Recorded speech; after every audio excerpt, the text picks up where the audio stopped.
Hero আলমের সাথে থু মারি কখনো আমি কোনো সম্পর্কে যাব না। তুই কি মনে করছিস তোর বাচ্চার মা হয়ে গেলেও আমি তোকে মাফ করব না? আপনারা সবাই বলেন উচিত তোকে মাফ করা। শোনো হিরো আলম, তুমি আর রিয়া চ্যালেঞ্জ কোনো দিনও একসাথে থাকতে পারবে না। আমি চ্যালেঞ্জ করছি কি জানো? উপরে আল্লাহ আছে, কোন শক্তিতে আমি চ্যালেঞ্জ দিচ্ছি? কারণ তোমরা দুইজনই কোরআন শরীফ ছুঁয়ে মিথ্যা কথা বলেছো। তোমরা কখনোই দুইজন একসঙ্গে ভালো থাকতে পারবে না, কখনোই না। উপরের আল্লাহ যদি সত্যি হয়ে থাকে আর আল কোরআন যদি সত্যি হয়ে থাকে, তোমরা কোনোদিন, কারণ তোমরা দুইজনই কোরআন ছুঁয়ে মিথ্যাচার করেছো। উপরে আল্লাহ তো আছে, যেহেতু আমি মুসলিম, আমি আমার আল্লাহর কোরআনকে বিশ্বাস রেখে বলছি, হিরো আলম আর রিয়ামণি বারবার মিলবে, বারবার তারা ছুটে যাবে। আমি মিথিলা কোনো জায়গায় নেই, হিরো আলমের সাথে থু মারি, কখনো আমি কোনো সম্পর্কে যাব না। আর কাবিন তো দূরের কথা, আমার মামলা কোর্টে শাস্তি হবে। 10টা বিয়ে করুক হিরো আলমের, 100 বিয়ে হোক, জেল খাটবে ধর্ষণ মামলায়, ব্রণ হত্যা মামলায়। এখন যদি হিরো আলমের বাচ্চা আমার পেটেও থাকে, ওই বাচ্চা পৃথিবী আসবে, তবুও আমি হিরো আলমের সঙ্গে কাবিন করব না, আর একটা চ্যালেঞ্জ দিচ্ছি হিরো আলম, তোকে আমি চ্যালেঞ্জ দিচ্ছি, তুই ইতিকে নিয়ে ইতিকে নিয়ে তুই হচ্ছে মেডিকেল, একে নিয়ে তুই আমাকে নিয়ে মেডিকেল কর। বাংলাদেশের সব সাংবাদিক নিয়ে আমি আর 3-4 মাস পরেই ডাক্তার, আমি মেডিকেল বোর্ড বসায় আমি হচ্ছে সাংবাদিক সম্মেলন করব। তারপরে তুই আমাকে অস্বীকার করবি হিরো আলম? তুই স্বীকার করলে তোকে তো আমি অ্যাকসেপ্ট করব না। আমার ওদের মতো টোকাইদের নিয়ে না আমার কথা বলার কোনো রুচিই নাই। ওদের মতো আমার এই মোবাইলে কথা বলে খেতে হয় না, ঠিক আছে?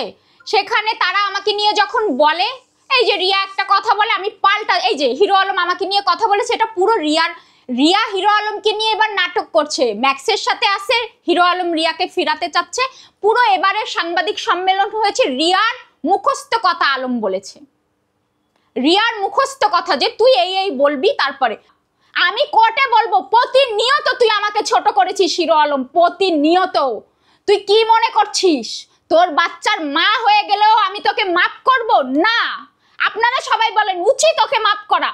ও এই পর্যন্ত, আমি যদি এখন ওর বাচ্চার মা হয়ে যাই, তাও কি ওরকে ক্ষমা করা উচিত? আমার উচিত না। এখন বাচ্চার মা হবেন কিভাবে? আপনাদেরকে আমি সেটা বললামই তো, যে আমি মেডিকেল বোর্ড বসাবো। আমি সাংবাদিকের সামনে ডাক্তার মেডিকেল বোর্ড বসা, আমি একটা জিনিস আপনাদেরকে ক্লিয়ার করব। আর 2-3 মাস পরে আমাকে নিয়ে হচ্ছে ওর একটা প্ল্যান ছিল, আলমের সঙ্গে সবাইকে, বাংলাদেশের মানুষকে ভালো সাজবে। ও যে শ্বশুরের সেবা যত্ন করেনি, শ্বশুর মারা যাওয়ার পরে যে ওর মুখ ছিল না ওই গ্রামে যাবে শ্বশুরের লাশ দেখতে, ও যে নষ্টামি করেছে, সেটা তো ডাইভার্ট করতে হবে অন্যদিকে।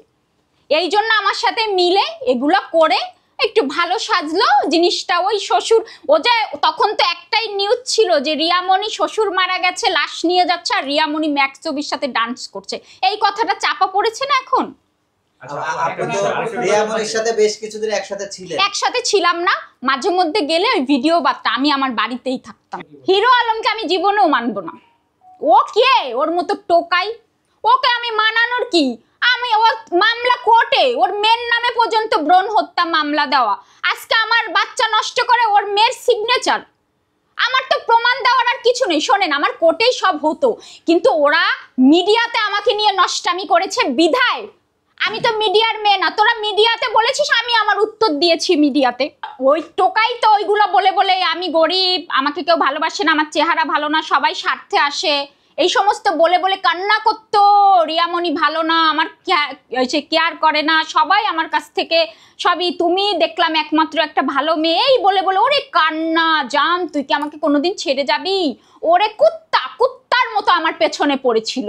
এখন আপনি অডিওগুলো দেখেন, কুকুরের মতো আয় আয় আয় আয়, তুই বগুড়ায় আয়, আমার জ্বর, ওর মেয়েকে দিয়ে ফোন করায়, বাবা অসুস্থ, ওর ঘুমাতে পারে না রাতে, জান তুমি আসো, তোমাকে নিয়ে ঘুমাবো, তুমি আমার সেবা করবা। মাই ফুট হিরো আলম, তো সেবার গোষ্ঠী